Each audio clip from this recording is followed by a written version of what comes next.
First match here with Okado. We keep an interesting hand. We're lacking blue mana, but Fable the Mirror Breaker is always good to see. Our opponent is decked out in Bolus, so we assume naturally this should be a control deck. They go down to 6. We lead with a tap land.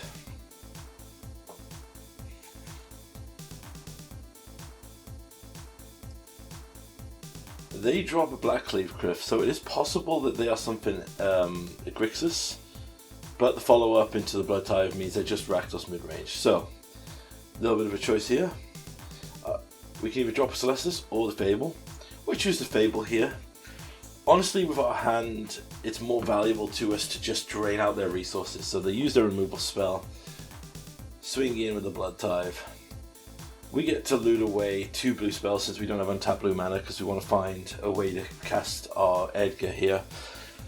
Because like always I've said, Edgar is great against this deck, particularly before they sideboard in their Braids, if they even run them.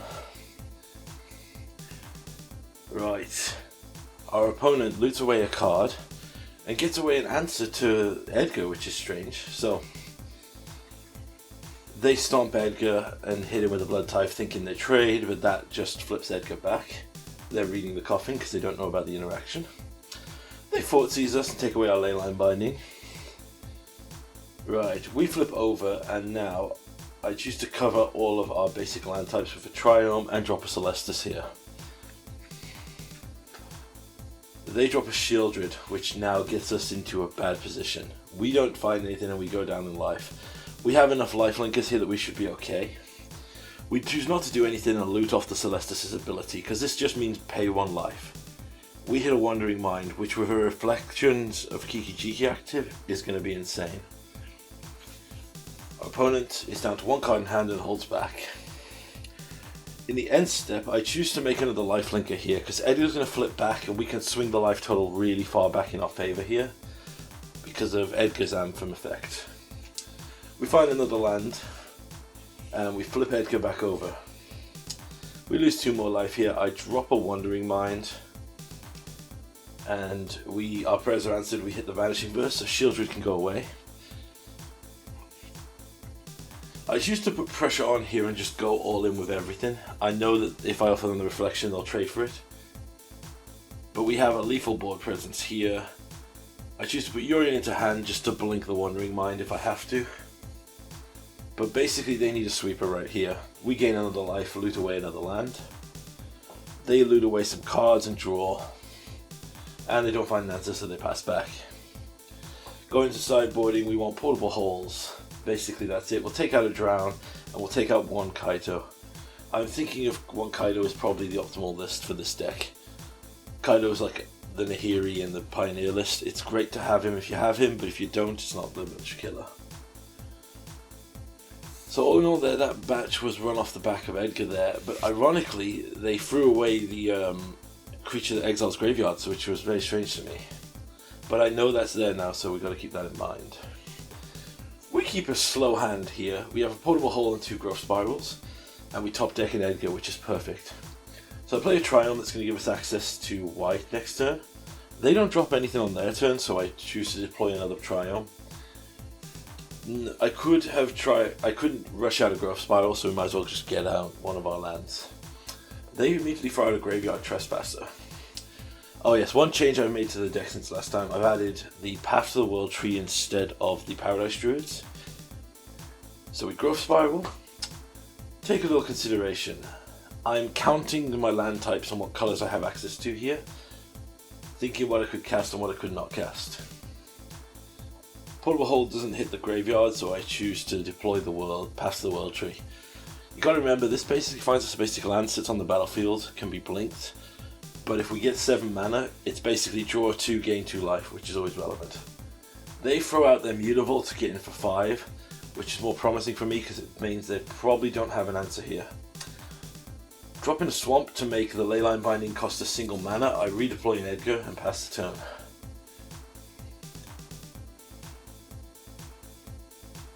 They go for the Edgar, which immediately transforms him into the coffin.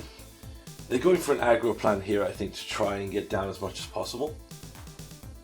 I've got nothing in my graveyard, so I want to see if when they attack, if it's a trigger that could be forced on them, but it's not, so I just exile, discard one of our lands, and take 2 here.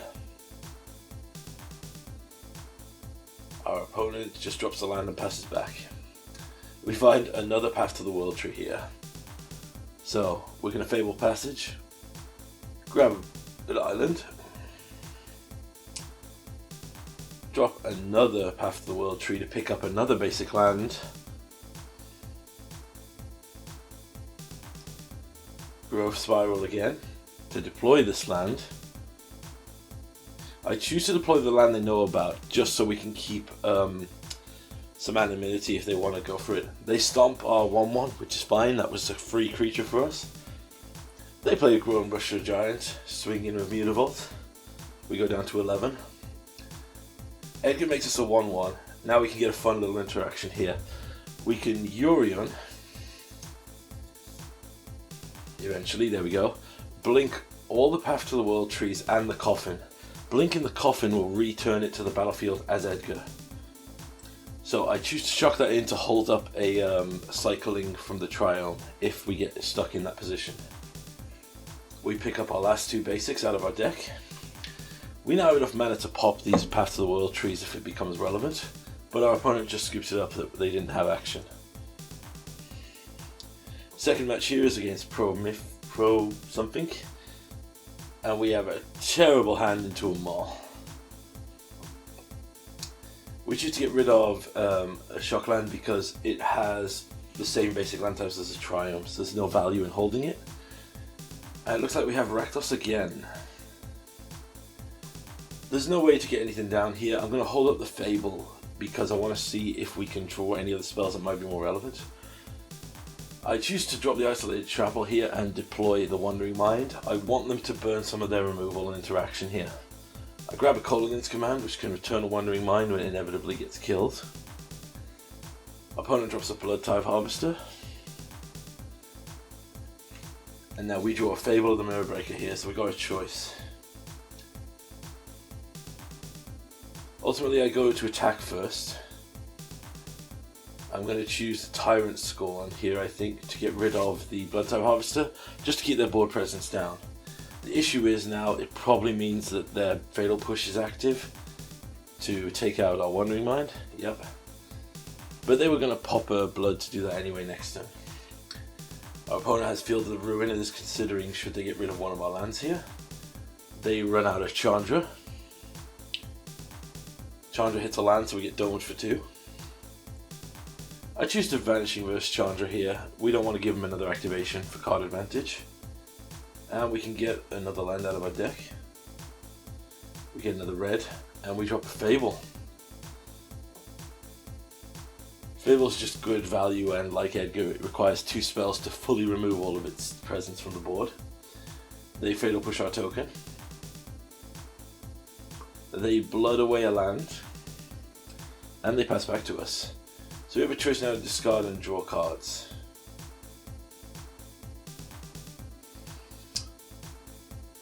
I choose to keep everything in hand here, shock this in. I choose to play the Celestus here because we can still Kolaghan's Command as we do it. Now I'm wary that they could have a Kolaghan's Command, so if they try to force me to discard, I will just dome them and force them to discard. They deploy an Angrath Rampage, forcing us to sack a Celestus, so we know they have answers to Edgar if we get him down late in game.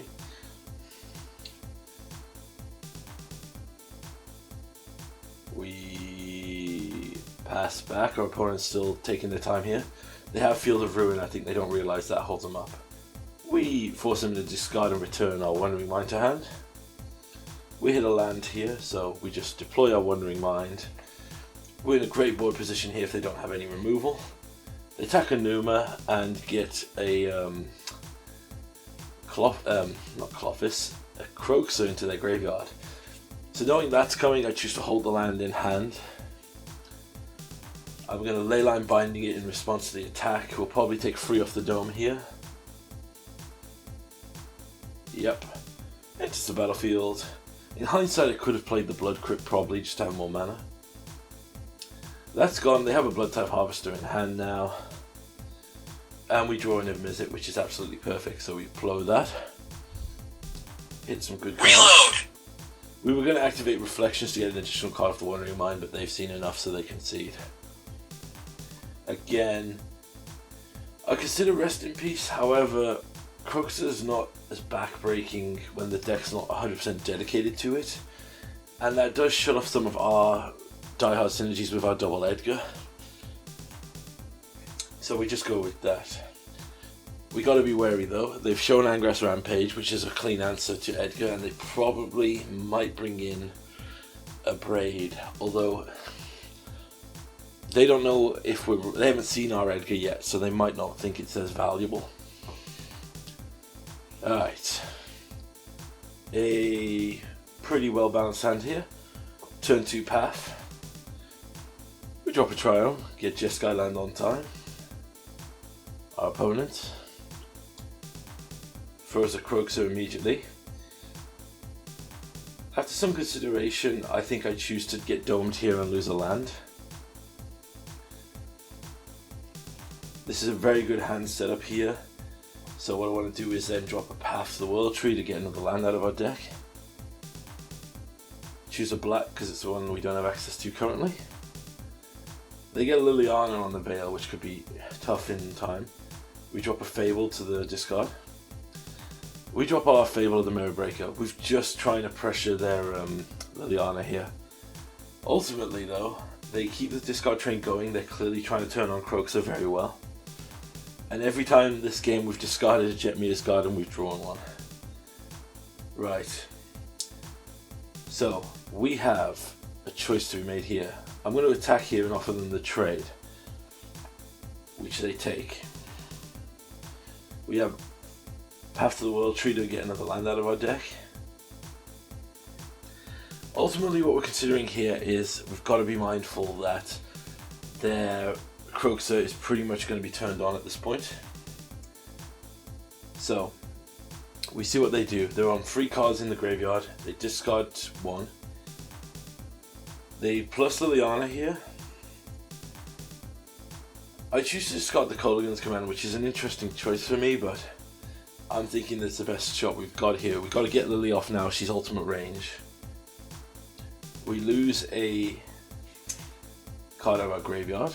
We drop the basic land we know of, and I choose to put Yorion into hand here for a Blink Shenanigans. But ultimately as well, I want to hold the Ziggurton Triome in case they have anything scary. They come in and swing with Graveyard Glutton. We lose 2 cards out of our graveyard. We don't have any creatures in there now, so it's not really that scary. And there's the big scary we were worried about. We're going to cycle this before Sheldred comes down, just to find another land. Alright. We have a Clarion, which is interesting here. What I'm going to do is I'm going to blink the Reflections and reset the Saga. I'm also going to give them back Liliana here, because I'm more worried about the draining from Sheldred than I am about Liliana forcing me to discard, particularly when I've added 2 basic lands to my hand. They do now though, next turn if they go in for the attack. Yep, they get rid of our lands. They swing in with a copy of the Graveyard Glutton. There we go. Right, now each player discards a card, so we get rid of one of our basics. We top deck a Niv Mizzet, which is amazing for us here. Play a land, drop Niv. I choose Edgar because I love Edgar and I will always choose him. Attacking here is perfect because now they've blocked that, we can now wipe the board with a Deafening Clarion and keep our boys. We are a bit low on life here. However, this is a big mistake on my part.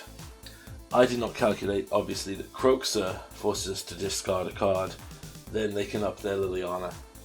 I was really putting more emphasis on the fact that I thought they would minus her to get rid of some of our board. I choose to swing in with Niv to get rid of Lily, and then deploy another Niv Mizzet.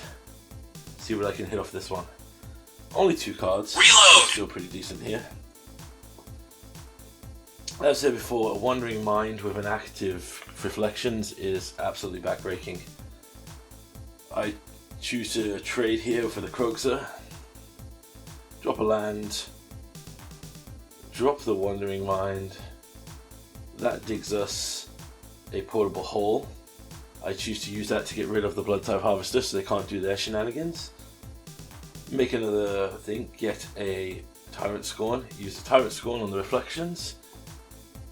And now we're pretty well stocked here, so we can swing in for 6. We lose that. They spend their turn escaping another Croxer, which does put us down to 6. However, I choose to first activate the Wandering Mind. That finds us a Leyline Binding. I can use that to get rid of their Croxer, but they ultimately concede there. So good showing in both games. Final one here is against Now. Keep a good hand, good split of lands in action, and they are red-green vehicles, so opponent gets in with a Mystic, another Llanowar Elves. They're building up to something scary, and unfortunately for us, the problem is I have to deploy this Trion to get white mana ready for the Vanishing Verse. Because the scariest thing they can deploy is a, what's it called? The flagship or the other vehicles like that, like Eska's Chariot, which are susceptible to the Vanishing Verse. So what we do here, we play a tap land, and we're going to hold up and wait for them to deploy this turn. This was the first game in the set. They play Reckless Storm Chaser, which changes our maths a little bit here. So as soon as they go to Vanishing to accrue the Chariot, we get rid of it. We're going to get hit here with their Rescuer's Chariot. They put Jegantha into hand. Right, we are struggling now for mana. Problem is, we are pretty much dead here. So we can Tyrant Scorn, get rid of the Storm Stabber. Get another land out of our deck. The issue is we need Niv to hit us board wipe effectively immediately.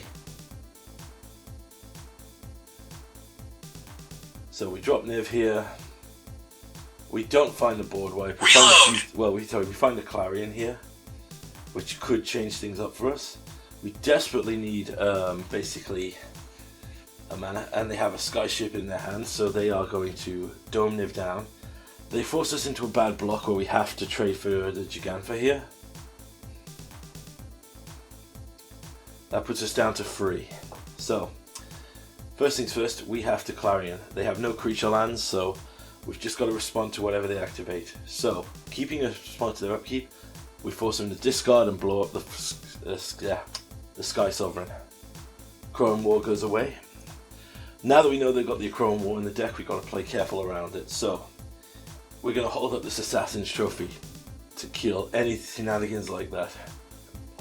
We get Edgar down, play another Wandering Mind here, dig for some more answers, we find a path. Choose a path to the World Tree here. It can gain us life if we need it. Bash into 14. Opponent is holding up spells here. Okay, swing in for 6 here. Puts him down to 8. They activate Den of the Bugbear to go for a lethal here, but unfortunately we can activate the Path to the World Tree, which will put us up to 5, draw us a couple of cards. They go to get rid of our Edgar, however in absolute defiance I return him to hand. I think that he's more valuable if we can flip him back, if the match goes any longer than this. I choose to drop a Fable to just get an insurmountable board presence here, so even if they pull something like the a Chrome War, it will be easier to deal with. We put in some portable holes and a Solar Blaze again. We go down Celestus, down a Kaito, and down the Drown in the Loch. So it's a standard change again. Yeah, so what was happening this was the first game in the set. What was happening in the previous games was I have like 5 spin downs on my desk here, and I was tracking how many lands like that produce certain colors of mana, because I think it's this game where I screw up pretty badly. Alright, we have a Supreme Verdict and a Clarion. Like, this hand statistically looks perfect for us. Our opponents. Right. Making a choice here, we go with Jund's Trial. They've got 2 creature lands immediately, so that put us in a bit of a spot here. We'll use Path. We want to get this on the field early game, grab one of our basics for fixing. We need double white sources here for the Supreme Verdict. They stomp us. A Reckless Storm Chaser. I choose to play a Fable here. I'm going to trade the token for whatever big creature they give haste to. Instead they just Chrome War, which is an interesting choice. Ramp us, do a lot of damage.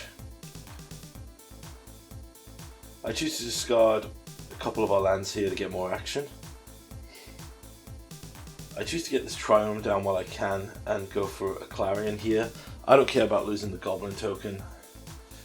We could still get domed out by their creature lands here.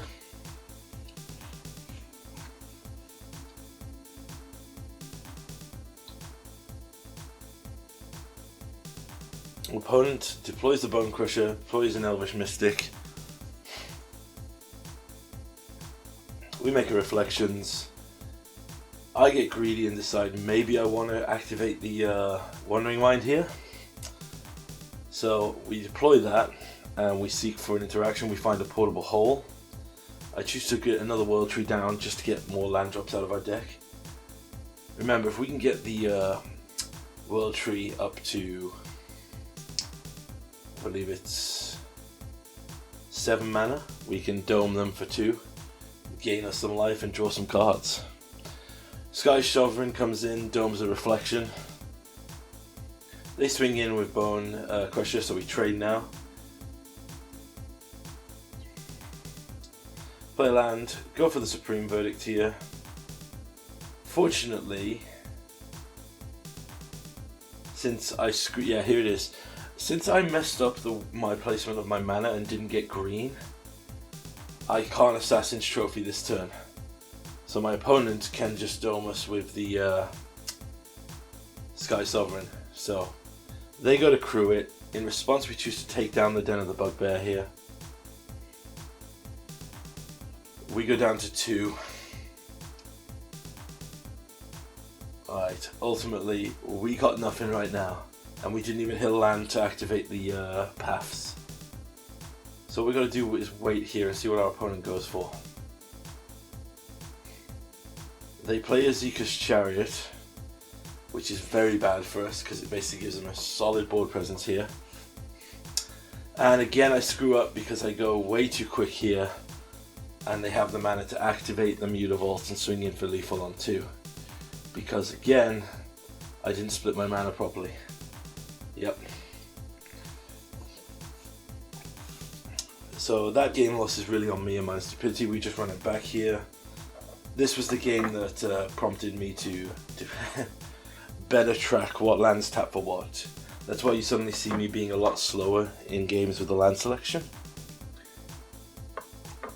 As I said though, this will be the last ranked game for February. Going forward, I'm thinking I'm going to just do event videos now and again. Just for the sake of it. What I mean by that is I'm going to play in events on Arena, record those, and we'll do what we're doing here. Final game. All just Skylands again, but good interaction again. Ironically, probably shouldn't have kept this hand. We're basically hoping that they go for a turn 1 thing, so yeah, we put a trap land in, Portable Hole, get rid of the 1/1. Our opponent drops a Scavenging Ooze. That can answer Edgar. I can't remember, I think they saw Edgar game 1, so We're going to see if they want to attack in here. They just play a land. And they just Bone Crusher our token. We take 2. There's an Edgar. So we get rid of the... Right, here's the thing. We will Portable Hold the Scavenging Ooze. And we can hold up Leyline Binding here for whatever threat they deploy going forward. I do consider briefly putting Urian into hand here, but ultimately it's not too big. So I put Leyline Binding out here. It's not a huge threat, but I'm just preserving my life total. They drop Reflections, we'll drop an Edgar. They could have the Obliterating Bolt we saw in game 1, but again, if they're spending their turn killing our board and developing their own, we're in a pretty good spot. We need green mana basically, very quickly here. They Chrome War here, take back our Edgar. Don't do anything. We get green mana. We choose... I consider that, but I choose to be greedy and hold that off. So using this, I choose to grab... I grab green like an idiot and put Urian into hand. Urian can blink if we need it to.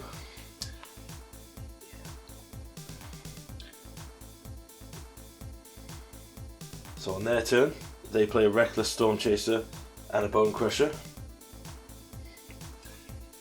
They pump up the Bone Crusher and swing in. I get gutsy here and choose not to take any damage. So I use Urian here to blink the boards. None of their stuff gets hit, so I just choose to blink the Reflections to reset it, get another basic land out of our deck, another thing we can loot next turn. In the end step, Edgar comes back to us.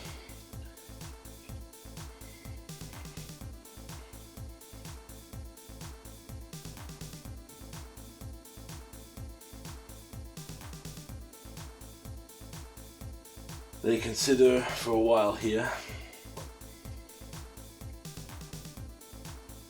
They're just working out if they have lethal. They drop a Chandra.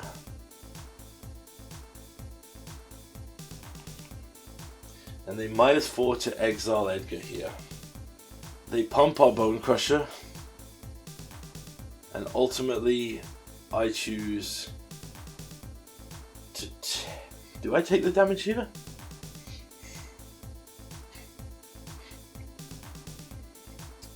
Ultimately, I choose to block. I can't afford to lose that much life. On our turn, we discard 2 cards, draw 2 cards. Swing to take out the Chandra. We deploy a Wandering Mind. I got greedy and take another Fable, which I really shouldn't have. I then consider the lines of play you could make here to win the game. So, pass back.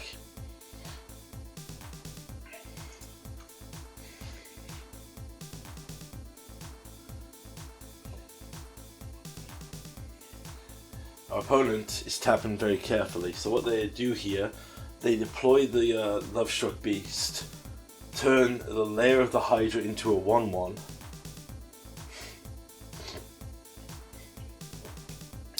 in an attempt to trigger him to attack. So when the Reckless Stormweaver targets it, I blow up the Lair of the Hydra.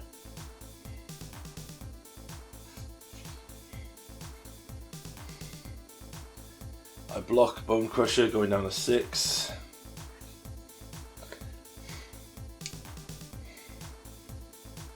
I drop the land here, which was a mistake.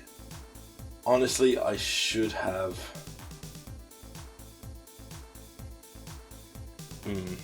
Anyway, I don't attack, I hold back. Our opponent pumps the board. They top deck in a Chrome War here. And there's no way out of this now. They take our Sky Sovereign. We can go up to 9, but we still just die. So we concede.